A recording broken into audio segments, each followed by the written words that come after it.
Alors, ce que j'ai à nouveau relu, c'est 1984, la description d'un futur totalitaire, stalinien, par George Orwell, écrit en 1948 et qui me donne toujours autant d'émotions alors que je l'ai déjà lu 20 ou 30 fois. Orwell avait bien vu dans le futur, avait bien analysé les dérives de la société stalinienne, à une époque où la plupart des intellectuels européens pensaient que le camarade Staline était un bienfaiteur du peuple. De ce côté-là, Orwell nous a ouvert les yeux. 1984 est intemporel, il n'a pas vieilli et je pense qu'il ne vieillira pas.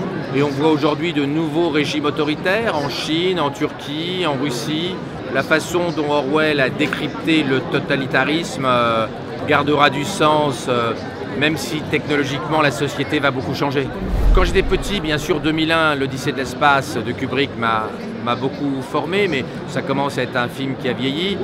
Plus récemment, j'ai été très marqué par Her, Ex Machina, Elysium, qui décrivent les mondes un peu flippants qu'on pourrait avoir si on ne règle pas quelques petits problèmes.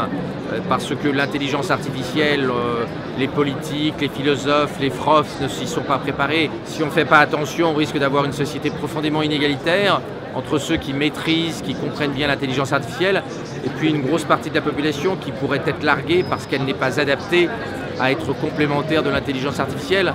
Donc ce sont des films intéressants en ce sens qu'ils nous mettent en garde. Ils sont intéressants comme dans toute fiction flippante pour qu'on évite d'en arriver là. Turing, c'était un garçon complètement torturé, très malheureux, qui n'assumait pas sa vie sentimentale. Et en même temps, c'est l'homme qui a inventé, qui a ouvert l'ère de l'intelligence artificielle, de l'informatique, donc de la rationalité.